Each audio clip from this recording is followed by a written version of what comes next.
প্রিয় দর্শক, ইসমানী মির্জা বসুবরাতিতে আপনাদের সবাইকে স্বাগত জানাচ্ছি। আজ আমরা কথা বলবো আবারও সাম্প্রতিক প্রেক্ষাপট নিয়ে। প্রিয় দর্শক, আমরা নিশ্চয়ই দেখতে পাচ্ছি যে দেশের জ্বালানি সংকট, হাব নিয়ে উদ্বিগ্নতা, মধ্যপ্রাচ্যের যে পরিস্থিতি, রপ্তানি আয় কমে যাওয়া, এর মধ্যে সামনে বাজেট। এই প্রেক্ষাপট নিয়ে আমরা সাম্প্রতিক যে রাজনৈতিক যে পরিস্থিতি, দেশের উত্তপ্ত সংসদ এবং শিক্ষা প্রতিষ্ঠানগুলো, সেগুলো নিয়ে কথা বলবো। এ বিষয়ে কথা বলবার জন্য আমাদের সাথে যিনি উপস্থিত হয়েছেন, অত্যন্ত উপযুক্ত একজন অতিথি, সিনিয়র রাজনীতিবিদ, গণফোরামের ভারপ্রাপ্ত সভাপতি অ্যাডভোকেট সুব্রত চৌধুরী রয়েছেন আমাদের সাথে রয়েছেন সিনিয়র সাংবাদিক ও রাজনৈতিক বিশ্লেষক জনাব খায়রুল আনোয়ার রয়েছেন। দর্শক, আমরা শুরুতেই বলেছিলাম যে নানামুখী একটা চ্যালেঞ্জের মধ্যে রয়েছে সরকার, যেটা মধ্যপ্রাচ্য সংকটের কারণের জন্য বাংলাদেশের যে জ্বালানি সংকট, যেটি সারা বৈশ্বিক যে সংকট, সেই সংকটের মুখোমুখি হচ্ছে। পতিত সরকারের ফেলে যাওয়া যে অর্থনৈতিক বা অন্যান্য যে ধ্বংসস্তূপ, সেগুলি মোকাবেলা করে সরকারকে তাদের কর্মপরিকল্পনা গ্রহণ করতে হচ্ছে। রপ্তানি আয় কমে যাচ্ছে। আমি আবারও বলছি, হামনি উদ্বিগ্নতা। এই সকল পরিস্থিতির মধ্যে আমি অ্যাডভোকেট সুব্রত চৌধুরী দাদা আপনাকে দিয়ে আলোচনাটা শুরু করতে চাই। দেওয়ালে একটা গ্রাফিতি লেখাকে কেন্দ্র করে বিশেষ করে শিক্ষা প্রতিষ্ঠানগুলোতে উত্তপ্ত হচ্ছে, এবং সেটি কিন্তু আমরা রাজনীতির মাঠেও দেখতে পাচ্ছি। আমরা দেখেছি সোহরাওয়ার্দী উদ্যানের মিটিংয়ে, এবং একই সাথে সংসদের বাহিরেও বিরোধী দল থেকে এই গ্রাফিতি আঁকাকে কেন্দ্র করে মূলত গুপ্ত লেখা বা গুপ্ত মুছে দেওয়া, সেটা ছিল আলোচনা বিষয়বস্তু। এখন এই বিবাদমান যে পরিস্থিতি, সেটি বিশেষ করে শিক্ষা প্রতিষ্ঠান থেকে আবার রাজনৈতিক দলগুলোর মধ্যে চলে এসছে। আপনি সার্বিক অবস্থাকে কীভাবে দেখেন? ধন্যবাদ কিরণ ভাই। সম্মানিত আলোচক সাংবাদিক খায়রুল আনোয়ার ভাই, শ্রোতা দর্শক, আপনাদের শুভেচ্ছা জানাই। আজকে যে বিষয়টা আপনি অবতারণা করলেন, এটা তো জাতি হিসাবে আমাদের তো ভুলে গেলে চলবে না যে এরা কোত্থেকে আসলো, কিভাবে আসলো, যাদের আমরা গুপ্ত বলতেছি। আরে গুপ্ত লিখেছে, তুমি ওখানে গিয়ে সুপ্ত লিখে দাও, লুপ্ত লিখে দাও, অসুবিধা কী? লেখার মধ্যে লেখা হোক না। এই এখন আবার অস্ত্রের ঝঞ্ঝনা নেই, মাঠে নামছো, সারা বাংলাদেশকে উত্তপ্ত করছো। পাকিস্তানের শেষের দিকে আমরা তাদেরকে চিনতাম ইসলামী ছাত্র সংঘ। পরে তো 71-এর মহান মুক্তিযুদ্ধে জামাতিরা যে ভূমিকা নিল মুক্তিযুদ্ধের বিরুদ্ধে পাকিস্তানিদের পক্ষে, এই ইসলামী ছাত্র সংঘের নেতাকর্মীরা সেই দিন রাজাকার আলবদর আল শামসিসে, তাদের হাতেই এখানে অগণিত মানুষ হত্যাকাণ্ডের শিকার হয়েছে। বাড়িঘর পুরানো, লুটপাট, এমনকি আমাদের শ্রেষ্ঠ সন্তান বুদ্ধিজীবী এদের হত্যাকাণ্ডের সাথে এরা জড়িত ছিল। 75-এর পরে 72 থেকে 75 তো তাদের সেই রাজনীতি বন্ধ ছিল, যে ধর্মাস্ত্র এই রাজনীতিগুলো। শহীদ প্রেসিডেন্ট জিয়াউর রহমান তোমাদেরকে সুযোগ দিয়েছে যে সকলের থাকুক, সকল দল মত পথ করুক, তো সুযোগটা পেয়েছো। কিন্তু আমরা দেখলাম সেই সুযোগটা তারা নেতিবাচকভাবে নিল। তারা চলে গেল রক্কাটা রাজনীতিতে। আমরা যেটা চট্টগ্রাম বিশ্ববিদ্যালয়, রাজশাহী বিশ্ববিদ্যালয় এবং অন্যান্য জায়গায় আমরা দেখেছি ভয়াবহ কাণ্ড। এবং তাদের হাতে বহু ছাত্র খুন হয়েছে, তাই না? চট্টগ্রামে, রাজশাহীতে, এগুলো তো অনেকটা আমরা খুব কাছাকাছি সময়ে এগুলো দেখেছি। তা আশা করেছিলাম যে তারা ওখান থেকে বেরিয়ে আসবে। 24শে জুলাই গণ অভ্যুত্থানের মধ্য দিয়ে তাদের মধ্যে হয়তো একটা অনুপ্রেরণা আসছে যে তারা হয়তো ভালো কিছু করবে। কিন্তু আমরা দেখলাম যারা শিবির হিসাবে এখন সামনে পরিচয় দিচ্ছে, তারা অনেক সময় নিজেরাই বলে যে আমরা তো ছাত্রলীগে ছিলাম, ওই হলে পদ ছিল, এইখানে পদ ছিল। এবং আমরা বিশেষ করে লক্ষ্য করেছি নিরাপদ সড়ক আন্দোলনের সময় এই গুপ্ত বাহিনী ছাত্রলীগ একসাথে আক্রমণ করেছে, হেলমেট বাহিনী থেকে শুরু করে অনেক ঘটনা আমরা দেখেছি। এবং বিভিন্ন সময় ছাত্রদল এবং প্রগতিশীল যে গণতান্ত্রিক ছাত্র ঐক্য পরিষদ ছিল, বাম সংগঠন, এদের উপরে যে আক্রমণটা হয়েছে, এখানে এই গুপ্ত বাহিনী অতি উৎসাহ হয়ে তারা এই কাজগুলো করেছে এবং পুলিশের সাথে এই কাজগুলো করেছে। এখন তারা নিজেরাই এক একটা করে পরিচয় দিচ্ছে। তো তোমরা গুপ্ত বাহিনী তো বটেই, তোমরা তো আত্মস্বীকৃত গুপ্ত বাহিনী। তো এরা হয়তো কোথাও একটা লিখেছে, আমি বলছি ঠিক আছে, তুমি আরও 10টা কিছু লিখে দাও, লেখালেখির মধ্যেই থাকো। এর বাইরে গেলে তো মনে হবে যে তুমি আবার আদি রূপে ফেরত যাচ্ছ। আপনারা জানেন যে অতীতেও আমরা দেখেছি যে আন্ডারগ্রাউন্ড একটা রাজনীতি ছিল, বিশেষত বামপন্থী, উগ্র বামপন্থী, সর্বহারা হ্যাঁ, নকশাল, এইসব তো আমরা আগে থেকে জানি। তো তারা আন্ডারগ্রাউন্ড রাজনীতি করত, কিন্তু কোনো দলের উপর আশ্রিত হয়ে করে নাই।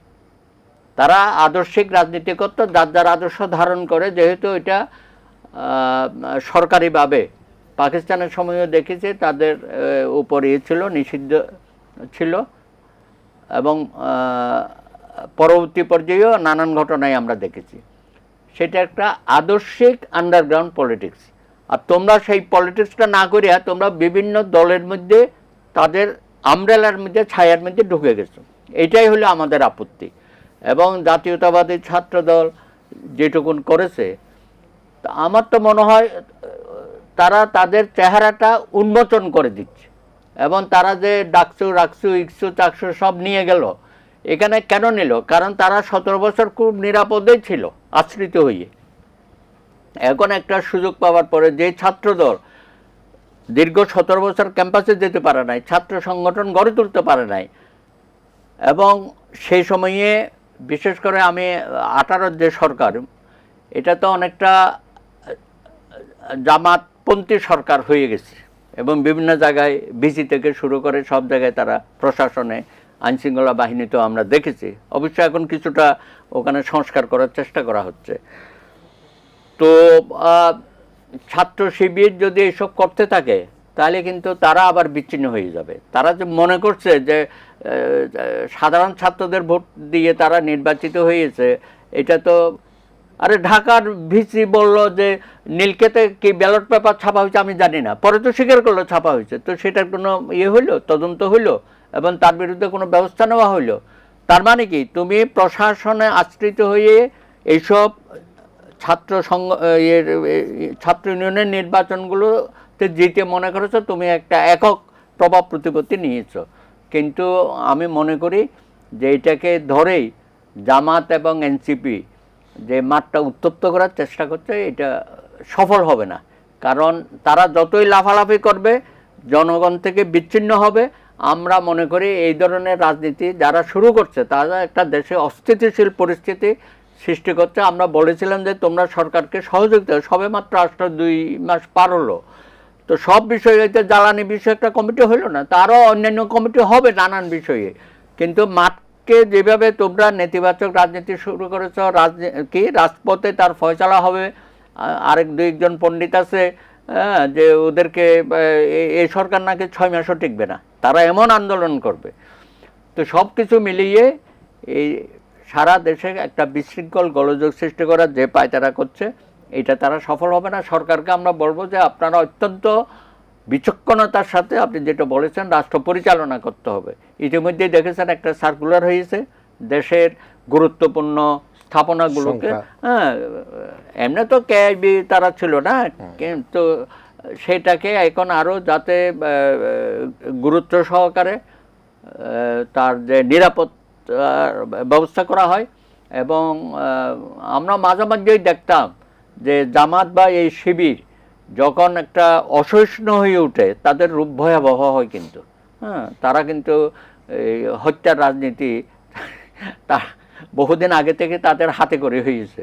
সুতরাং এখন আমরা আশঙ্কার মধ্যে আছি যে এই রাজাকার আলবদর আল শামস, তাদের যে অতীত ঐতিহ্য, সেই রাজনীতি আবার মাঠে চালু করছে কিনা। এবং তাদের মধ্যে এখন অনেক পণ্ডিত তৈরি হয়ে গেছে, সাংবিধানিক পণ্ডিত থেকে শুরু করে রাজনৈতিক পণ্ডিতগুলো দেখেন কি ভাষায় যে তারা কথা বলে।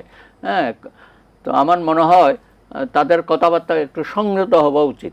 তা না হলে কিন্তু পরিস্থিতি যদি তারা এখানে বিভিন্ন অপকর্মের মধ্য দিয়ে সংকট তৈরির চেষ্টা করে, জনগণ কিন্তু তাদের বিরুদ্ধে দাঁড়িয়ে যাবে, সেটাও আমরা আশঙ্কা করছি। এবং আমার তো মনে হয় দাঁড়ানোটাই স্বাভাবিক। এই চ্যালেঞ্জটা বাংলাদেশের মানুষ নিতে রাজি আছে। তোমরা অনেক বেশি পেয়ে গেছো, তোমরা তো অনেকভাবে লোকজনকে ভোলানোর চেষ্টা করেছিলে, কিন্তু জনগণ তো ওইভাবে সাড়া দেয় নাই। কিছু মানুষকে হয়তো বিভ্রান্ত করেছ, তো সামনের দিনে আর বিভ্রান্ত করা যাবে না যদি সঠিক রাজনীতি, সুস্থ ধারার রাজনীতি না করো, দেশপ্রেমিক রাজনীতি না করো। জি, মিস্টার খায়রুল আলম মুকুল, আমরা দেখছি সংসদ বাহির দু জায়গায় কিন্তু বেশ উত্তপ্ত। সংসদে তর্ক হবে, বিতর্ক হবে, সবই তো একটা যুক্তিসঙ্গত কথাবার্তার মধ্যে দিয়ে হবে এবং সেখানেও কিন্তু একটা সুষ্ঠু তর্কের মাধ্যমেই কিন্তু আমরা মনে করি যে সরকারি বিরোধী দল তাদের যুক্তিসঙ্গত সমাধানে বেরিয়ে আসবে। আমি সংসদের অনেক কিছু নিয়ে বিতর্ক হচ্ছে, একটা জায়গার মধ্যে আমি দেখেছি যে একটা বক্তব্য এসছে বিরোধী দলের বিরোধী মত দমনের মামলার সেই সাইকেল বলছেন যে হাসনাত আব্দুল্লাহ, এবং তিনি বলছেন যে আবার একটা ভয়ের ও আতঙ্কের পরিবেশ সৃষ্টি করা হচ্ছে। এই কথাটা তিনি সংসদে বলেছেন এবং বাইরেও কিন্তু একই ধরনের বক্তব্য দেওয়া হচ্ছে। তো যেখানে সুব্রত চৌধুরী অ্যাডভোকেট তিনি বলবার চেষ্টা করলেন যে জনগণ কিন্তু রুখে দাঁড়াবে এবং সেটা রুখে দাঁড়ানোটাই স্বাভাবিক। হাসনাত আব্দুল্লাহর বক্তব্য এবং একটা ভয়ের ও আতঙ্কের পরিবেশ সৃষ্টি করার যে উদ্বেগ তিনি প্রকাশ করেছেন, আপনি কীভাবে দেখছেন? ধন্যবাদ আপনাকে। প্রথমে একটু ওই গুপ্ত প্রসঙ্গ, যেহেতু এটা রাজনীতি এখন বেশ একটা উত্তাপ তৈরি করেছে, সে প্রসঙ্গে বলতে হয়। আমরা ছোটোবেলায় শুনেছিলাম কানাকে কানা খোরাকে খোরা বলতে নেই, উহাতে উহারা মনে কষ্ট পায়। এখন গুপ্তকে গুপ্ত বলাতে তারা কষ্ট পাচ্ছে না, তারা ক্ষুব্ধ হচ্ছে আর কি। এই বিষয়টা এখন জোরসোর সামনে চলে এসেছে এবং আসাটা দরকার ছিল তাদের, কারণ তারা তো আসলে গুপ্ত রাজনীতি করেছে। তারা যেটা বলা হচ্ছে, যখন ফ্যাসিবাদ বিরোধী আন্দোলন চলেছে বিভিন্ন সময়, এবং কে ধারণা করেছে ঢাকা বিশ্ববিদ্যালয়ের ছাত্র, আপনিও ছিলেন, আমিও ঢাকা বিশ্ববিদ্যালয়ের ছাত্র, আমি ঢাকা বিশ্ববিদ্যালয়তে সাংবাদিকতা করেছি ঢাকা বিশ্ববিদ্যালয়ে। আপনার মনে থাকার কথা যে একটা পর্যায়ে যখন অপরাজেয় বাংলা যে ভাস্কর্য তৈরি হয়, তখন এই সময় কিন্তু সেই সময় শিবির কিন্তু ছিল, খুব সীমিত পরিসরে ছিল, কিন্তু ঢাকা বিশ্ববিদ্যালয়ে ধরেন ছাত্রলীগ, ছাত্র ইউনিয়ন, ছাত্রদল এরা ছিল, পাশাপাশি ছাত্র শিবিরেরও কিছু কিছু অ্যাক্টিভিটি ছিল। কিন্তু তো ওই অপরাজয় বাংলা যে ভাস্কর্য যখন নির্মাণ চলছে আর কি, সে পর্যায়ে কিন্তু তারা এটার উপর হামলা করেছিল একদিন রাতের বেলায়। পরের দিন তাদেরকে সেখানে তাদেরকে ছাত্ররা সবাই এই ক্যাম্পাস থেকে বিতাড়িত করে। এই যে তারা বিতাড়িত হয়ে গেছিল, এরপরে কিন্তু আর তারা ক্যাম্পাসে ঢুকতে পারেনি। হঠাৎ করে এই ডাকসু নির্বাচনে আমরা আবিষ্কার করলাম দোর্দণ্ড প্রতাপে তারা ভিতরে ভিতরে কীভাবে যে তারা ভেবে তারা মানে আপনার ডাকসু পুরো প্যানেল তারা জিতে গেল। তারপরে কীভাবে, এটা তো একদিনে তৈরি হয় না নাকি। বিষয়টা হচ্ছে কি, যে তারা এই পুরো সময়টায় তারা ক্যাম্পাসে, ঢাকা বিশ্ববিদ্যালয় ক্যাম্পাস, অন্যান্য বিশ্ববিদ্যালয়, হ্যাঁ চিটাগাঙে তাদের সবসময় একটা ছিল, রাজশাহীতে কিছুটা ছিল, কিন্তু ঢাকা বিশ্ববিদ্যালয় তাদের কোনো অস্তিত্বই ছিল না। কিন্তু কি সুনিপুণভাবে এবং গুপ্ত থেকে তারা মানে সেটা বিকশিত হয়েছে, তার ভিতরে ভিতরে হয়ে পুরো প্যানেল তারা জিতে গেল। তো এখন এই বিষয়টা হলে ওই যে তাদের বলাতে তারা ক্ষুব্ধ হচ্ছে, এবং তারা তো এই নির্বাচনের পরে, মানে ডাকসু নির্বাচনের পরে বিভিন্ন ক্যাম্পাসে তারা তো এক ধরনের ত্রাসের রাজত্ব কায়েম করেছিল। আপনি খেয়াল করে দেখেন, তারা এক ধরনের বিকল্প প্রশাসন চালাচ্ছিল রাষ্ট্রের ভিতরে এবং প্লাস বিশ্ববিদ্যালয় প্রশাসনের ভিতরে। রাজশাহীতে দেখেন সেখানকার ভিসি এবং জিএসদের যে বক্তব্যগুলো আপনি যদি খেয়াল করে থাকেন, এখানকার তাদের ভূমিকা দেখেন। চিটাগাং বিশ্ববিদ্যালয়ে দেখেন শিক্ষকদেরকে অপমান করা হয়েছে, তারা যে সিদ্ধান্ত দিতে সেই সিদ্ধান্ত মানতে হবে, এভাবে তারা এই জিনিসগুলো করে এসেছে, যার জন্য এটা আপনার রাজনীতির সামনে চলে এসছে। এবং তারা আক্রমণ করতে যে মনে হচ্ছে এখন বিএনপি চেয়ারপারসন প্রধানমন্ত্রী তাকেও আক্রমণ করে, তারা বলছে যে উনিও গুপ্ত। বিএনপির কোন নেতা গুপ্ত থেকে রাজনীতি করেছে আপনি বলেন, একটা নাম বলতে পারবে?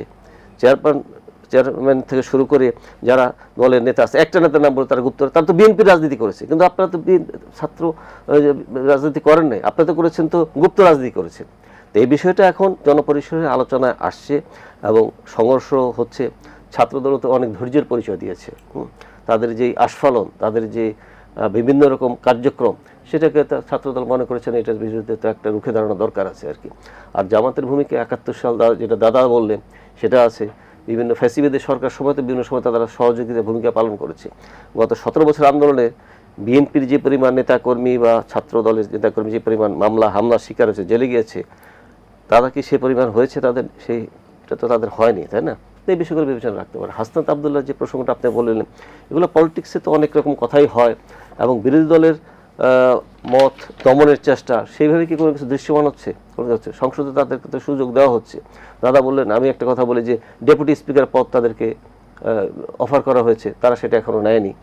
তারপরে কমিটি যে করা হয়েছে ওই যে জ্বালানি তেলের সংকটের করার জন্য, সেখানে তো তাদেরকেও 5 জন সদস্য তাদেরকে নেওয়া হয়েছে, এবং তাদেরকে স্পিকার তাদেরকে যথেষ্ট সময় দিচ্ছেন, যে কোনো বিষয়ে আলোচনা করতে তাদের সময় দেওয়া হচ্ছে। তো সেখানে বিরোধী দলে আমি তো দেখি না কোনো মিডিয়া নিয়ন্ত্রণ সরকার চেষ্টা করছে বা অন্য কোনো উপায়ে কোনো কিছু তাদের বিরোধী দলের, কারণ তো কোনো কিছু দেখছি না। কিছু উদাহরণ তো আপনাকে দিতে হবে কোনভাবে তারা দমনের চেষ্টা করছে। তাদের কোনো সমাবেশে বাধা দেওয়া হচ্ছে, সহযোগিতা তারা সমাবেশ করলো, যে কোনো জায়গাতে সমাবেশ করছে, তারা অলরেডি একটা সময়সীমা মনে হচ্ছে তারা এখনই সরকারকে পারলে ফেলে দেয়। একটা সরকার আসলো আপনার 2 মাসের কিছু বেশি সময় হচ্ছে। 28শে ফেব্রুয়ারি আপনার আমেরিকা এবং ইসরায়েল ইরানে হামলা চালালো, বৈশ্বিক একটা সংকট তৈরি হয়েছে জ্বালানি নিয়ে। সরকার আসলে একটা এক হিসেবে বলতে গেলে মানে দুর্ভাগ্য বলতে হবে যে সে তারা একটা বড় ধরনের সংকটের মধ্যে পড়ে গেছে। কিন্তু এই সংকটের মধ্যে এটা তো শুধু বাংলাদেশে না, পৃথিবীর অনেক দেশে এটা দ্বারা আক্রান্ত হয়েছে। দেশে সংকট নিরসনের সরকার চেষ্টা করতেছে, তো সেক্ষেত্রে সরকারকে সহযোগিতা তারা মুখে বলছে, কিন্তু আবার হুঙ্কার দিচ্ছে তারা রাজপথে নামবে, সংসদের থেকে তারা রাজপথের দিকে তাদের মনে ঝোঁকটা একটু বেশি চলে গেছে। হঠাৎ করে কি কারণে আমি জানি না, হতে পারে তাদের ভিতরে হয়তো আত্মবিশ্বাস বেশি, যে ছিল সর্বোচ্চ সিট পেয়েছে 91 সালে আপনার 18টা, সেখানে এসে দিয়েছে এবার 68 সিট পেয়ে গেছে। হ্যাঁ, তো মনে করছে হ্যাঁ ধাক্কা ধুক্কা দিলে হয়তো একটা কিছু করলে হয়তো এরপরে হয়তো ক্ষমতায় চলে আসবে। তো বিষয়টা তো বাস্তবতা তো ভিন্ন। তো মানুষ এই বিষয় করে আমার মনে হয় না মানুষ এখন এই যেটা বলেন হামের তা নিয়ে মানুষ অনেকগুলো অসংখ্য শিশু প্রায় 300-র উপর মারা গিয়েছে ইতিমধ্যে। তারপরে জ্বালানি সংকট নিয়ে সরকার, অর্থনৈতিক অবস্থা, বাজেট সামনে আছে, এই সংকটগুলো কীভাবে দাঁড়ায়, জনজীবনে মানুষ অনেক লোডশেডিং হচ্ছে। ঢাকায় আমরা হয়তো অতটা উপলব্ধি করছি না, ঢাকার বাইরে কিন্তু ব্যাপকভাবে 12-13 ঘন্টার মতো লোডশেডিং হচ্ছে। তো এই পরিস্থিতিতে আন্দোলনের হুঙ্কার দেওয়ার তো কোনো অর্থ হয় না। তারা সরকারকে বলছে সহযোগিতা করতে চায়, সরকার কমিটি করে দিয়েছে। যেমন কি ঘটনা ঘটলো যে রাজপথে আপনাকে আন্দোলন করতে উত্তপ্ত করতে হবে, তো এই বিষয়গুলো আমার মনে হয় তাদেরকে একটু ধৈর্যের পরিচয় দিতে হবে আর কি। নিশ্চয়ই সরকার অনেক ক্ষেত্রে সরকারও সীমাবদ্ধতার পরিচয় দিচ্ছে, তো সেটা অবশ্য দেখার বিষয় আছে যে কতদূর তারা কি করতে পারে, সেটাও দেখার বিষয় আছে। জি দর্শক, আমরা একটা বিরতিতে যেতে চাই। সাম্প্রতিক প্রেক্ষাপট নিয়ে কথা বলছিলাম। অতিথি হিসেবে রয়েছেন গণফোরামের ভারপ্রাপ্ত সভাপতি অ্যাডভোকেট সুব্রত চৌধুরী, রয়েছেন সিনিয়র সাংবাদিক রাজনীতি বিশ্লেষক জনাব খায়রুল আনোয়ার মুকুল। আমরা দুজনকে নিয়ে ইস্পানী মির্জা বর্ষবরাত্রিতে আবারও একই আলোচনা অল্প কিছুক্ষণের মধ্যে ফিরে আসছি।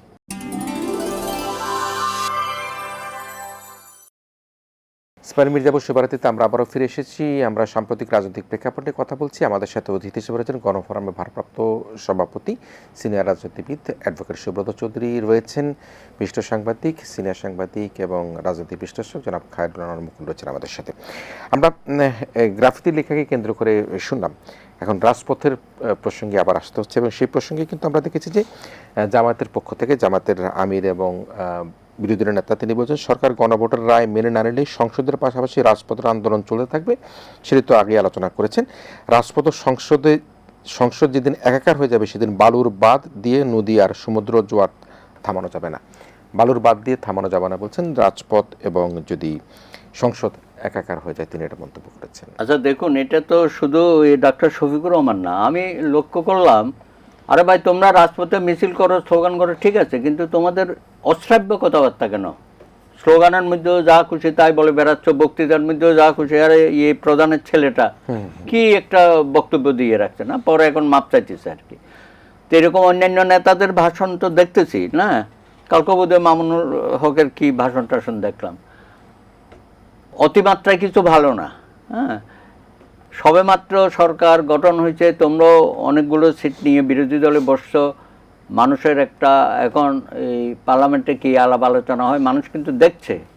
তোমরা যদি এগুলো করো 5-6 মাস পরে এই সংসদের প্রতিও মানুষ আগ্রহ হারিয়ে ফেলবে, তখন তো দায়িত্ব তোমাদের নিতে হবে। আমরা একটা ভাইব্রেন্ট সংসদ চেয়েছি, এবং এখানে দেশের সামগ্রিক যে পরিস্থিতি এবং যে সংকটের কথা আমরা আলোচনা করছি সেগুলো নিয়ে কথা বলো, প্রস্তুত্থাপন করো, সরকারের জবাবদিহিতা চাও। সেটা না করে তোমরা এক আসো, জুলাই সনদ সরকার বাস্তবায়িত করছে না, গণভোট বাস্তবায়িত। আর যেখানে মাননীয় প্রধানমন্ত্রী কয়েকটি সবাই বলেছে যে আমরা জুলাই সনদ যেটা আমরা স্বাক্ষর করেছি তা অক্ষর অক্ষরে পালন করব। এর বাইরে আমাদের 31 দফা আছে, সেটাও আমরা অক্ষর অক্ষরে, এবং কিছু কিছু কাজ শুরুও করেছে আমরা দেখতে পাচ্ছি। তো তুমি সেগুলোর উপর অতিরিক্ত ফোকাস দিয়ে যাচ্ছ, আর এখানে জ্বালানি সংকট নিয়ে এখানে তুমি কথা বলো না। তুমি এই যে হামের বিষয়টা দেখেন তো, এটা তো অস্বাভাবিক বিষয়। এখান থেকে বিরোধী দলের তো কোনো শক্ত কোনো অবস্থান দেখছি না, এবং এই দায়িত্ব তো এই সরকারের না। বিগত 18 মাসের সরকার যে এই গাফিলতিগুলো করে গেছে, হ্যাঁ, এগুলো তো খুবই, আমি তো বলি শিশু হত্যার তো এই নিতেই হবে, দায়িত্ব নিতে হবে, সেগুলো নিয়ে কথা বলো।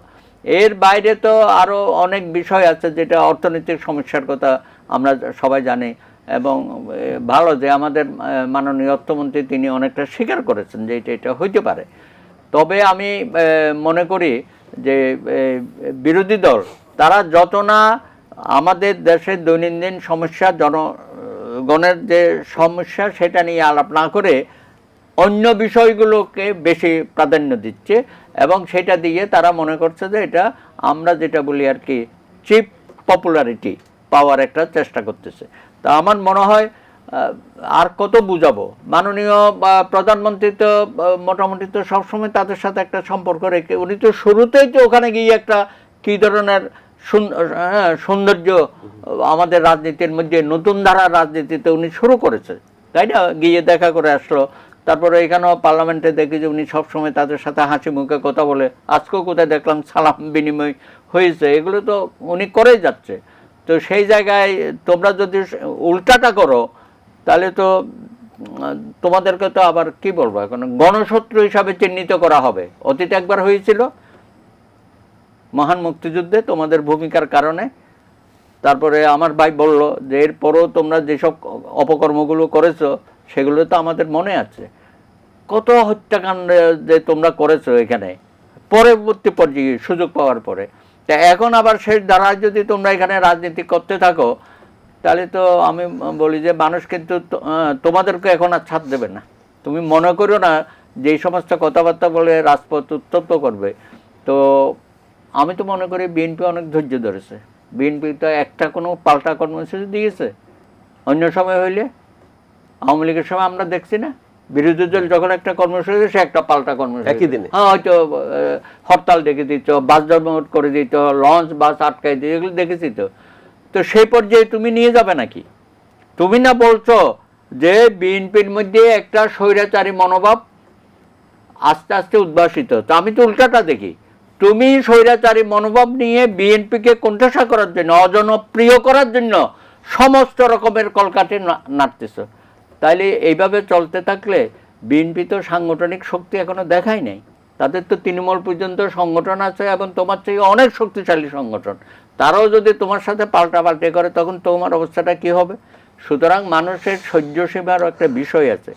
একটা শান্তিপূর্ণ পরিবেশ 17 বছর, তারপরে 18 মাস, এরপরে একটা সুন্দর গ্রহণযোগ্য নির্বাচনের মধ্য দিয়ে জনপ্রতিনিধিরা আপনারা গেছেন, সেখানে সকলে মিলেমিশে আমরা রাষ্ট্রটা পরিচালনা করি। সেইখানে আপনি যদি এই ধরনের অশান্তি সৃষ্টি করেন বা প্রত্যেক দিনেই কোনো না কোনো জায়গায় সভা সমাবেশ করতে থাকেন, আপনাকে তো এখনো কোনো বাধা দেয় না। বড় এই যে মিছিলগুলো করতেছে তুমি ইয়ের থেকে, মসজিদ থেকে এখনো সেই পুরানো স্টাইলে, তারপরে আবার সরোয়ার্দী উদ্যানে করতেছো, এখানে সেখানে করতেছো, করতে থাকো। তো সরকার তো তারও তো একটা সহ্যসীমা আছে না? তুমি প্রতিনিয়ত যদি এই ধরনের কর্মকাণ্ড শুরু করো, এটাই কি রাজনীতি? এত বছর পরে আবার আমরা রাজপথে দাঁড়াবো, রাজপথে স্লোগান দেব, উত্তপ্ত করব, হরতাল ডাকবো, এগুলো এই যে ধরেন এই যে প্রত্যেক দিন আবার শাহবাগে তো 18 মাস হয়েছে, এখন আবার নতুন করে শুরু হয়েছে। আমার তো সন্দেহ হয় এখানে বিরোধী দলের কোনো ইন্ধন আছে কিনা, এটা তো আমাদের ভাবতে হবে, অনুসন্ধান করতে হবে। সুতরাং এখন যেখানে যেখানে যত প্রবলেম হবে, যত ধরনের এই ঘটনাগুলো ঘটবে, সেগুলোর ব্যাপারে এখন তা আমাদের মনে হবে যে যে অশুভ শক্তি রাষ্ট্রটাকে পরিচালনার ক্ষেত্রে সরকারকে নানা রকম বিপদ বিপত্তির মধ্যে ঠেলে দেবে, ততই আমরা সন্দেহ করব এই এই এই রাজনীতিটা। তো এখন তোমরা যেভাবে রাজনীতি করতেছো, আমার মনে হয় এটা বোধহয় সরকারি দল বেশি দিন সহ্য করবে না। কারণ ছাত্র দলও অসহিষ্ণু হয়ে গেছে তোমাদের আচার ব্যবহার। উনি একটু বলেছেন যে সমস্ত বিশ্ববিদ্যালয়তে তারা একটা অস্বস্তিকর পরিবেশ সৃষ্টি করতেছে এবং শিক্ষকদেরকে নানা রকম নাজেহাল করেছে, এবং তারা কতগুলো শিক্ষককে বাদ দেওয়ার জন্য তালিকা তৈরি করেছে এবং লিস্ট করে তাদেরকে হুমকি দিয়ে। রাজশাহীতে এই ঘটনাগুলো ঘটেছে।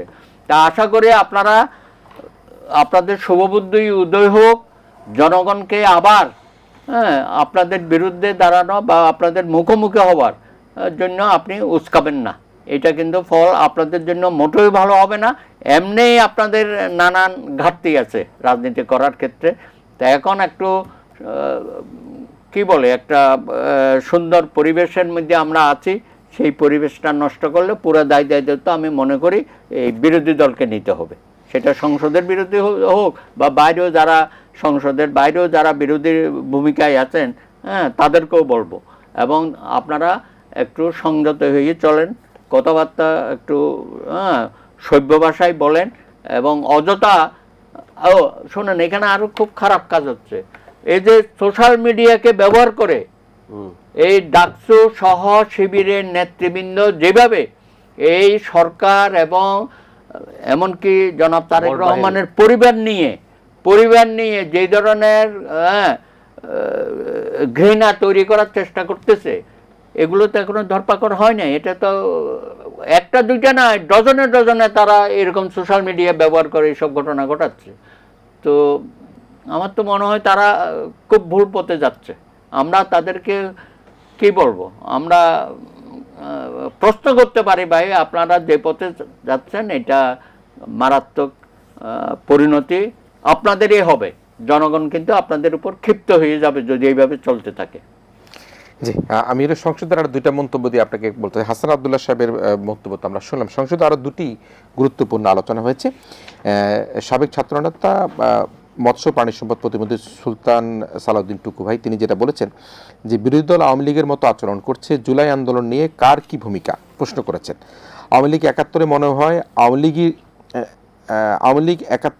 আওয়ামী লীগই করেছে, আর কেউ যুদ্ধ করেনি, যুদ্ধের কথা বলেছে, এ ধরনের আচরণ করছে, ইদানিং এই রোগ তাদের মধ্যে ঢুকে পড়েছে। বিরোধী দলের কথা বলছে, জুলাই আন্দোলন শুধু তারাই করেছে আর কেউ করেনি, এটি তিনি অভিযোগ করেছেন বিরোধী দলের কথা উল্লেখ করে। নৌ পরিবহন মন্ত্রী বলছেন 18 মাসের যে সরকার ছিল তা মূলত আজকে বিরোধী দলের নেতৃবৃন্দ তথা জামাতের ইসলামী এনসিপি সমর্থিত সরকার ছিল। আপনি কিভাবে দেখছেন দুজন মাননীয় প্রতিমন্ত্রীর বক্তব্যকে? হ্যাঁ, বক্তব্যটা তো কিছুটা প্রাসঙ্গিকভাবে উনি বলেছেন, এবং আমার কাছে মনে হয় জুলাই যে আন্দোলন হয়েছে, আবার 24 জুলাই আগস্ট 36 দিনের আন্দোলন, সেটার কিন্তু একক কৃতিত্ব তারা দাবি করার চেষ্টা করে, বিভিন্ন সময় তা বলার চেষ্টা করে যে বিএনপি তো 16-17 বছর আন্দোলন করেছে, তারপর তারা কিছু করতে পারে নাই। এই কথাটা কিন্তু ঠিক নেই কারণে যে আন্দোলন হয়তো ওই জুলাই তারা যদি এই ভূমিকাটা, ছাত্রদের যে ভূমিকাটা সামনের দিকে তাদের ছিল, সেটা না হলে এক সময় কিন্তু স্বৈরাচারের পতন হয়। আমরা তো এর আগেও দেখেছি, দাদা সেটা বলতে পারবেন যে 90 সালে এরশাদের বিরুদ্ধে যে আন্দোলন হয়েছিল সেখানে তো এরা ছিল না, তাই না? সেটাও তো সেই আন্দোলন সফল পরিণতি লাভ করেছে, হয়তো সময় লেগেছে, এরশাদের সময় 9 বছর সময় লেগেছে, তো কিন্তু সেই আন্দোলন তো সফল হয়েছে। এর 69 আন্দোলন হয়েছে, গণঅভ্যুত্থান হয়েছে, তো আন্দোলন সফল হয় না ঠিক না, হয়তো আরও সময় লাগতো। হ্যাঁ, এখন সেটা একক কৃতিত্ব তারা যদি দাবি করে, কিন্তু 17 বছর যে মানে বিএনপির সহ অন্যান্য যে গণতান্ত্রিক দলগুলা, ছোট দাদার সংগঠন ছিল, আরও অনেক সংগঠন ছিল, তারা তো আন্দোলন করেছে, সে আন্দোলন হয়তো সময় লাগতো কিন্তু সেটা সফল হতো। কিন্তু এককভাবে তারা কৃতিত্ব দাবি করার চেষ্টা করে, মানে পুরো জিনিসটাই তাদের।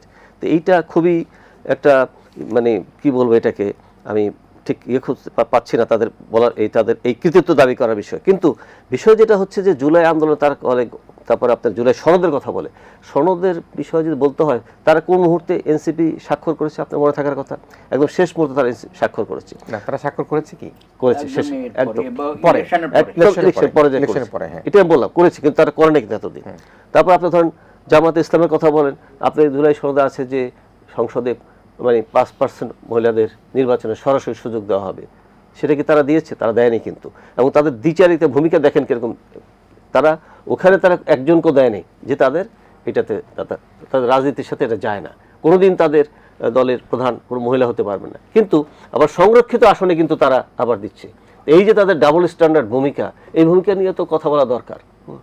তো জুলাই সনদের ব্যাপারে বলছেন, কিন্তু আরেক দিক দেখি তারা কিন্তু তাদের দিক থেকে, যেখানে প্রধানমন্ত্রী ঘোষণা দিয়েছেন প্রথমে যে আমরা শুল্কমুক্ত গাড়ি হবে, যেটা আজকে সংসদে পাশ হয়েছে, আর বাংলাদেশের প্রথম থেকে পর্যন্ত যত প্রধানমন্ত্রী আসছে এই বিষয়টা অবশ্যই করতে হবে যে উনি একটা আলাদা নজির স্থাপন করছেন, যেটা কখনোই হয় না। কিন্তু উনি সরকারি গাড়ি নিচ্ছেন না, সরকারি প্রোটোকল নিচ্ছেন না, তেল নিচ্ছেন না। তো দুঃখের বিষয় হলো ওনার ক্যাবিনেট কলিগদের কারোর কাছে শুনলাম না যে তারা এটাকে অনুসরণ করতেছে। আর বিরোধী দল কি এখন সংসদের এই হাসান আব্দুল্লাহ বলেছেন যে তাদের যদি একটা গাড়ির সুবিধা দেওয়া হয়, তাদের একটা অফিস যদি দেওয়া হয়, তো তারা জুলাই সনদের থেকে তো তারা সরে যাচ্ছে। এদেশে এখন যে আর্থিক সংকট চলছে, মানে যুদ্ধের কারণে একটা সংকট তৈরি হয়েছে, বিগত হাসিনার সময়ের যে মানে ব্যাংকগুলো খালি হয়ে গেছে, তারপর আপনার গত যে সরকার ছিল ইউনূস সরকার, সেটাও এক ধরনের মানে কি বলে দেশে আর্থিক সংকট তৈরি হয়ে গেছে।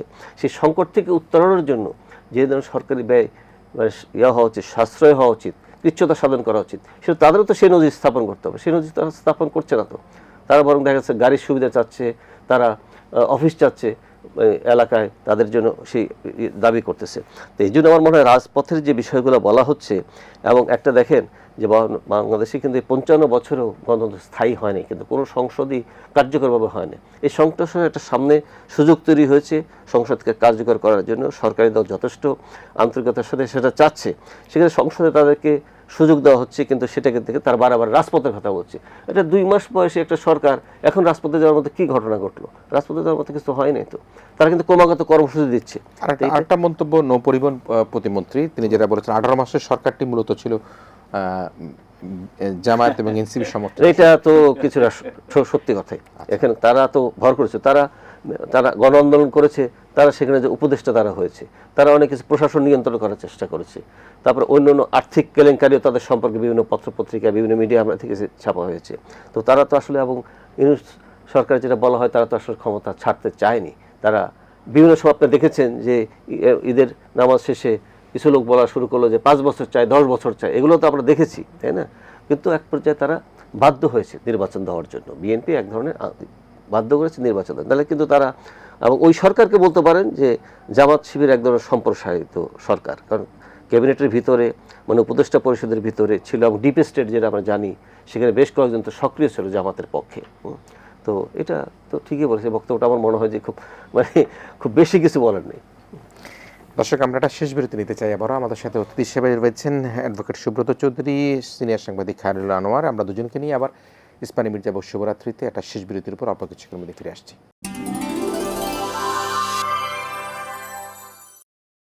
ইস্পানী মির্জাপুর শুভরাত্রিতে আমরা শেষ বিরতির পর আবারও ফিরে এসেছি। অতিথি হিসাবে গণফোরামের ভারপ্রাপ্ত সভাপতি, সিনিয়র রাজনীতিবিদ অ্যাডভোকেট সুব্রত চৌধুরী রয়েছেন সিনিয়র সাংবাদিক, রাজনীতি বিশ্লেষক জনাব খায়রুল আনোয়ার রয়েছেন আমাদের সাথে।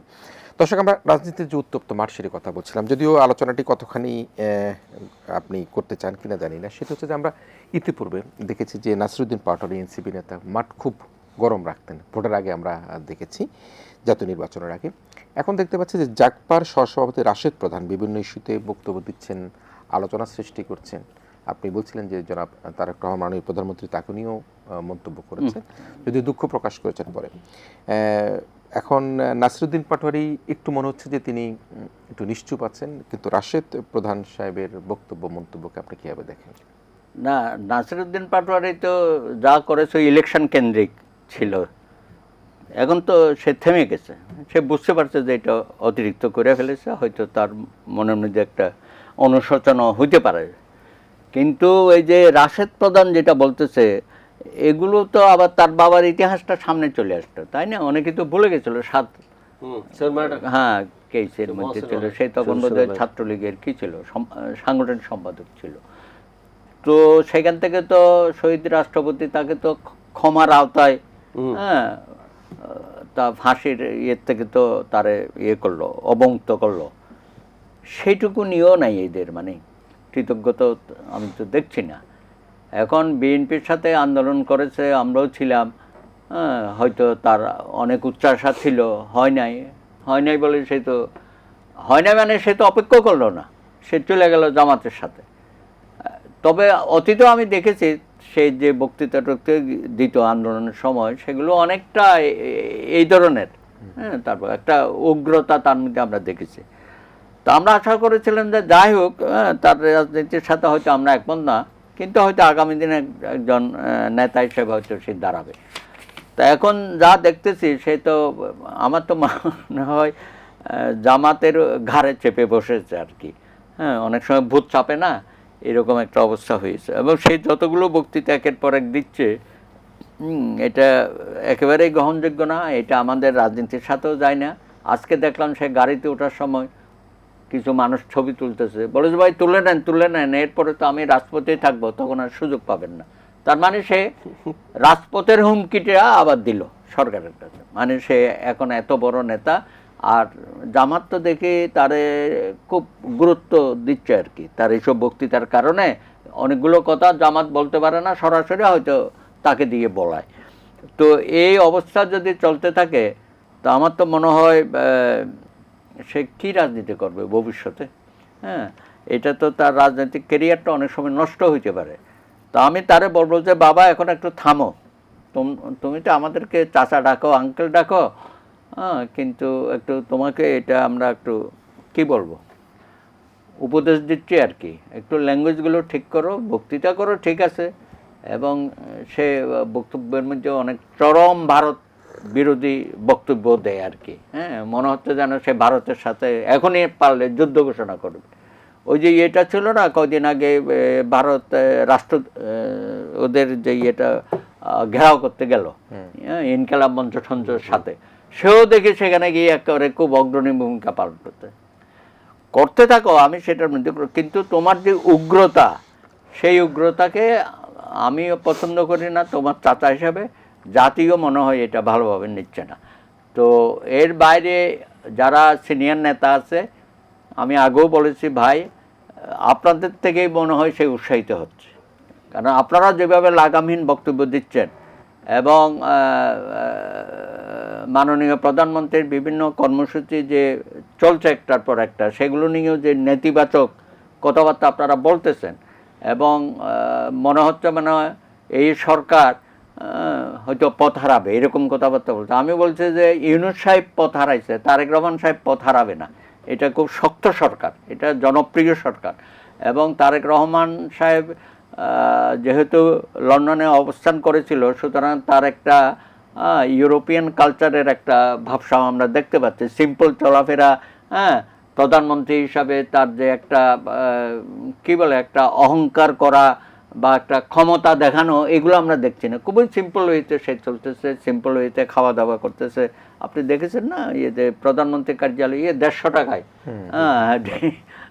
সুতরাং এগুলো তো সে চেষ্টা করতেছে। আশা করি তার পরিষদ যারা আছে, আমার ভাই একটু বলার চেষ্টা করছিল, তারা যদি এটা অনুসরণ করতো তাহলে দেশের মানুষ তো আরও আনন্দিত হতো, খুশি হতো। যেমন আজকে আপনি ওই যে ফ্রি ট্যাক্সের গাড়িটার আইন করে দিলেন, তার মানে কি এটা সবার জন্য প্রযোজ্য হলো, কিন্তু বিরোধী দল নিশ্চয় খুশি হবে না এইটা নিয়ে। তো আমি আশা করব যে ভাই, বিরোধী রাজনীতি তো আমরাও করেছি এক সময়ই, কিন্তু এইভাবে তো জনগণের কাছে তো আমরা বিদ্বেষপূর্ণ বক্তব্য, হিংসা বিদ্বেষ ছড়াই নাই। তোমরা কিন্তু এটা ছড়াচ্ছ, এবং সর্বশেষ ছাত্র শিবিরকে লাগিয়ে দিয়েছো। এবং এই ছাত্র শিবির আমার তো মনে হয় এই জামাত বা 11 দল বা এনসিপি, হ্যাঁ, সবাইকে নিয়েই ডুববে আর কি। হ্যাঁ, আগে হয়তো জামাত একটু একটু করে ডুবতো, এখন তার সাথে যখন শিবির যুক্ত হয়ে গেছে, আমরা বলি না এখন ডুবলে তারা একসাথে ডুবে যাবে। সুতরাং এটা তাদের ব্যাপার, আমরা তাদেরকে এত উপদেশও দিতে পারবো না। তবে আমরা আশঙ্কা করছি, হ্যাঁ, যে আপনাদের যে রাজনীতি শুরু করেছেন, এটা কিন্তু দেশের জন্য ক্ষতিকর। অনেক সময় আমার মনে হয় যে এটা সরকার অনেক সহনীয় পর্যায়ে আছে, অনেক কিছুই ধৈর্যের বাঁধ কিন্তু একসময় ভেঙে যাবে, অতিরিক্ত করা কিছু ঠিক হবে না। আর লাগাতার কর্মসূচি দেওয়া শুরু করেছে, এটা কী হয়েছে? এটা কদিন পরে তো বলবো যে অসহযোগ আন্দোলন, এত সোজা? হ্যাঁ, আন্দোলন খেলছেন, মনে হচ্ছে যেন ওই বিগত দিনে বিভিন্ন গুপ্ত থেকে কাজ করেছেন। তো এখন কিন্তু মানুষ আপনাদের এই চারিত্রিক বৈশিষ্ট্যটা, মানে রাজনৈতিক চরিত্রের বৈশিষ্ট্যটা বুঝে ফেলেছে। আমার ভাই বলেছেন যে বিগত দিনও তোমরা তো সবসময় 86 গেল না নির্বাচনে, আওয়ামী লীগের সাথেই তো গেল। তারপরে যে তুমি আন্দোলনটা করলা 96 পর্যন্ত, তখন তো আওয়ামী লীগের সাথেই ছিল, তারপরেও তো তাদের সাথে ইলেকশন করেছে। সুতরাং তোমাদের এটা পুরানো অভ্যাস, গুপ্ত থেকে সুযোগ সুবিধা নেব। এই পর্যন্ত তোমরা বিএনপির সাথে থেকে রাষ্ট্রীয় অনেক সুযোগ সুবিধা নিয়েছ, মন্ত্রী হয়েছ, অনেক ব্যবসা বাণিজ্য নিয়েছ। এখন এসে পুরোপুরি তুমি বিদ্বেষ ছড়াচ্ছ বিএনপির বিরুদ্ধে। বিএনপির বেগম খালেদা জিয়া, জনাব তারেক রহমান, তাদের পরিবারকে নিয়েও তোমরা কুৎসিত বক্তব্যগুলো দিচ্ছ, এটা গ্রহণযোগ্য না। তো আমি মনে করব আপনার আজকের এর মধ্য দিয়ে যে তারা যেন সংযত হয় এবং বাংলাদেশের দেশপ্রেমিক রাজনীতি যেটা আমরা বলি, সেই রাজনীতিটা যেন তারা করে। জি, মিস্টার খায়রুন, দেশপ্রেমিক রাজনীতির প্রসঙ্গ আসছে, বিদ্বেষের কথা এখানে এসছে। মাননীয় প্রধানমন্ত্রীর পরিবার নিয়ে নানা রকম বিদ্বেষমূলক সোশ্যাল মিডিয়ায় সেগুলি দেখা যাচ্ছে, অভিযোগ এসেছে, এবং অসহযোগ আন্দোলনের প্রসঙ্গ এসছে, যে প্রতিদিন লাগাতার যে আন্দোলনের কথা সেটা বলছে। আপনি শেষ বিশ্লেষণ কীভাবে করবেন? না, এই প্রসঙ্গে বলতে চাই কি, আমাদের রাজনীতিতে অবশ্য পিছনে ফিরে তাকাতে হয়। সামনে যেমন যারা রাষ্ট্র ক্ষমতা পরিচালনার দায়িত্বে থাকবেন তারা তাদের মতো কর্মসূচি, তাদের যে কমিটমেন্ট, তাদের যে ইস্তেহার, সেটা দিকে তারা অগ্রসর হবেন। পাশাপাশি সব রাজনৈতিক দলকে পিছনের দিকে তাকাতে হবে। কিন্তু বাংলাদেশের রাজনীতির ট্র্যাজেডি হচ্ছে যে আমরা দেখেন এই 55 বছরে প্রথম দুজন প্রেসিডেন্ট কিন্তু হত্যাকাণ্ডের শিকার হয়েছে। তারপরে এরশাদকে ক্ষমতাচ্যুত করেছে আন্দোলনের মাধ্যমে। স্থায়ীভাবে দেশে কোনো আমাদের গণতান্ত্রিক ভিত্তি কোনো গড়ে ওঠেনি। কিন্তু 111-এ 2 নেত্রীকে জেলে যেতে হয়েছে। তারপর আবার দীর্ঘ আন্দোলন সংগ্রাম হয়েছে ফ্যাসিবাদের বিরুদ্ধে, এবং ফ্যাসিবাদের শাসনের পতন হয়েছে, এবং হাসিনাকে পালিয়ে যেতে হয়েছে দেশের থেকে। এখন যদি আমরা যে সুযোগটা পেয়েছি এই নির্বাচনের মাধ্যমে, সেই সংসদকে কার্যকর করা এবং সরকারকে কাজ করতে দেওয়া, সরকারের সমালোচনা তো অবশ্যই হবে। সরকার সমালোচনার মতো কাজ করলে সেই জন্য তারা কর্মসূচি দিতে পারে, কিন্তু 2 মাসের মাথায় এসে তারা যেভাবে শুরু করেছে এটা তো ঠিক না। আমাদের যদি ভুলে যাই, বাংলাদেশ কিন্তু এমন একটা দেশ যেখানে যে পরিস্থিতি বিভিন্ন সময় হয়েছে আমরা কিন্তু ধারণা করে এমন ঘটনা ঘটে গেছে। শেখ হাসিনাকে ধারণা করতে পেরে যে ওনাকে এইভাবে পতন ঘটবে এবং ওনাকে দেশ ছেড়ে পালাতে হবে, আর এই ধরনের নজির তো আর এই দেশে নেই। তো এই জন্য আমার মনে হয় সংসদটাকে বেশি কার্যকর করা দরকার, এবং সংসদ কার্যকর প্রাণবন্ত হবে, সমস্ত আলাপ আলোচনা সেখানে হবে। যেমন তারা কিছু সমালোচনা করছে জুলাইয়ের কিছু বিষয় নিয়ে, যেমন স্বাধীন বিচার ব্যবস্থার জন্য যে সচিবালয় সেটা, তারপরে মানবাধিকার কমিশন, তারপরে আপনার এই দুদক আইন, আরও বেশ কিছু বিষয় আছে। কিন্তু এগুলো নিয়ে তারা কথা বলুক, আমরা চাই যে এই বিষয়গুলো হওয়া দরকার। এবং সরকার থেকে সরকার প্রধান উনি নিজেও কিন্তু বলেছেন যে আমরা অক্ষর অক্ষর পালন করবে। অক্ষর অক্ষর পালন করা হয়তো সম্ভব না, সব বিষয়ে যে করতে হবে তা না, কিন্তু বিএনপির যেগুলো নির্বাচনী ইশতেহারে ছিল তার সাথে তো জুলাই এর কোনো খুব সাংঘর্ষিক কোনো কিছু নাই কিন্তু, তাই না? তো সেখানে সরকার তো কিছু জিনিস শুরু করেছে, তো সেটার জন্য সময় দিতে হবে। আর সবচেয়ে বড় বিষয়টা যেটা হয়ে গেছে যে এই জ্বালানি সংকট, যে যুদ্ধ চলছে মধ্যপ্রাচ্যে, তার একটা বৈশ্বিক সংকট তৈরি করেছে। তারপরে ইউনুস গভর্নমেন্টেরও কিছু লিগেসি তাকে বহন করতে হচ্ছে। আইন শৃঙ্খলা পরিস্থিতিও কিন্তু সরকার চাচ্ছে, কিন্তু পুরোপুরি নিয়ন্ত্রণ আনতে পারে না এখনো বলতে গেলে, তাই না? তো এই সময়টা দিতে হবে অ্যাটলিস্ট। এবং 180 দিনের একটা কর্মসূচি সরকারের সামনে আছে, তো 2 মাস মাত্র অতিবাহিত হয়েছে, তার ভিতরে এই সংকটজনক অবস্থা, হামের একটা প্রাদুর্ভাব। এই হামের এর জন্য সম্পূর্ণভাবে ইউনুস সরকারের যে স্বাস্থ্য উপদেষ্টা ছিলেন নূরজাহান বেগম, তার নাম ধরেই বলতে হয়, তিনি সম্পূর্ণভাবে দায়ী। উনি স্বাস্থ্য সেক্টরের কোনো কাজই উনি করেন নাই। এই টিকা তো আনা হয়নি, এই সরকার জরুরি ভিত্তিতে এই ব্যবস্থাটা করেছে, করে এখন নিয়ন্ত্রণের একটা চেষ্টা করতেছেন। তো আমার মনে হয় এই বিষয়টা যে সংসদটাকে কার্যকর করে একটা গঠনমূলক রাজনীতি, নির্বাচন হয়েছে, আবার 5 বছর পর নির্বাচন হবে, সরকারকে সময় দিতে হবে। সেই হিসাবে সরকারের কাজের অবশ্যই যে কাজের সমালোচনার যোগ্য সেটা সমালোচনা করতে হবে, সেটা সংসদের ভিতরে বাইরে হতে পারে। কিন্তু এখন এই 2 মাসের মধ্যেই একটা রাজপথ উত্তপ্ত করা, সরকারকে যে বলা হয়েছে মানে রাজপথ এবং সংসদ একাকার করে ফেলা হবে। এই যে কিছু নাম বলা হলো, একজন নেতার নাম বলা হলো, দলের থেকে মানে নেতা অনেক বড় আর কি, তার প্রসঙ্গে বলা হলো রাশেদ প্রধান, দলের থেকে নেতা অনেক বড় আর কি। তো এইভাবে তো এখনই তো উত্তপ্ত হওয়ার মতো পরিস্থিতি তৈরি হয়নি, তাই না?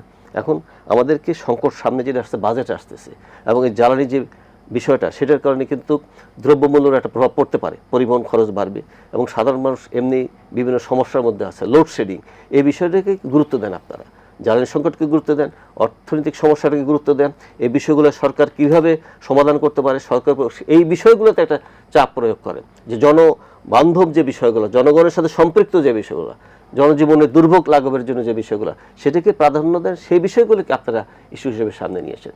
কিন্তু আপনারা এখন দেখা যাচ্ছে বিভিন্ন ক্যাম্পাসে তারা একটা মানে অস্থিতিশীল পরিস্থিতি তৈরি করার চেষ্টা করতেছে, রাজপথের পরিস্থিতি তৈরি করার চেষ্টা করতেছে। আমার মনে হয় এদিক থেকে তাদের সরে এসে এই বিষয়গুলো সংকট উত্তরণে সরকারকে, জ্বালানি সংকটের ব্যাপারে যেমন একটা কমিটি করেছে, অন্য বিষয়েও তারা বলতে পারে তারা কীভাবে সরকারকে সহযোগিতা করতে চায়। এই সংকট থেকে বেরিয়ে আসতে হবে, তাহলে কিন্তু সরকার ক্ষতিগ্রস্ত না, তারাও কিন্তু ক্ষতিগ্রস্ত হবে।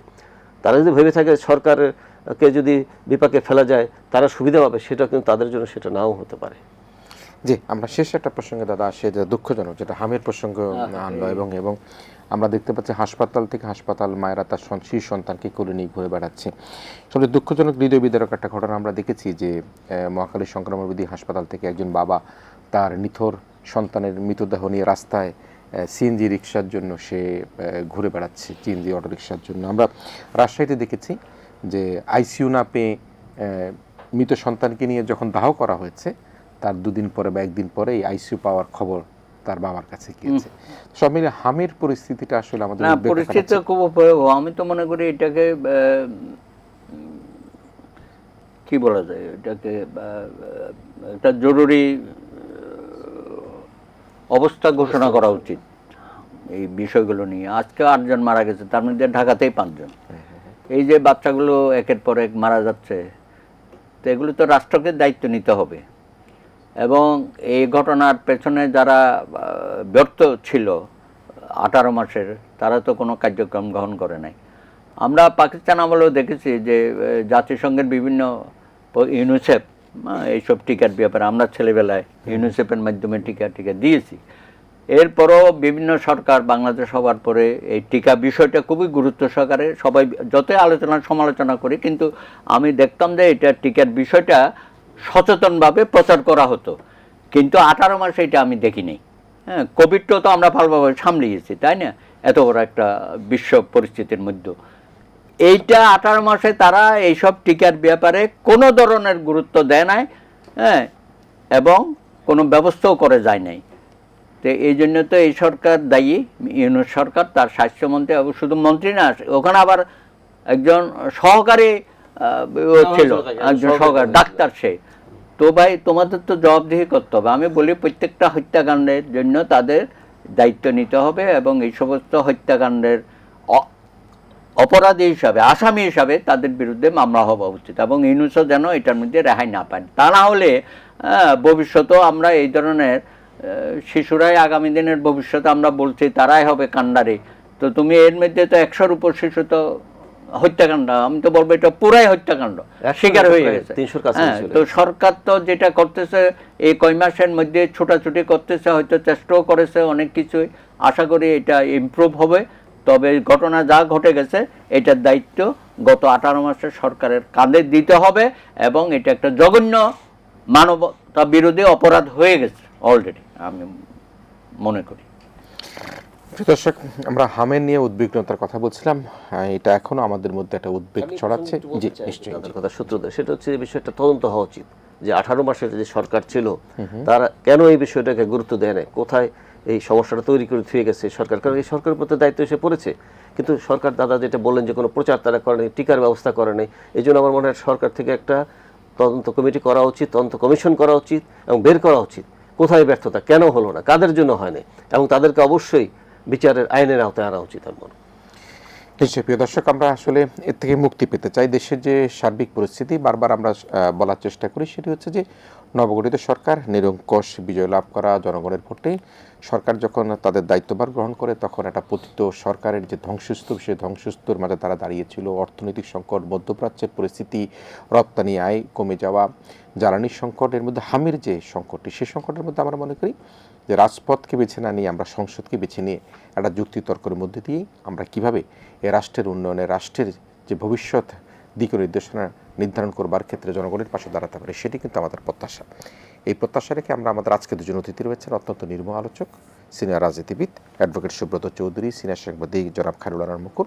আপনার দুজনকে ধন্যবাদ জানিয়ে আমাদের আজকের আয়োজন ইস্পারি মির্জা শুভরাত্রি এখানে শেষ করছি। প্রিয় দর্শক, আপনারা ভালো থাকবেন, সবাই মিলে ভীষণ ভালো থাকবেন।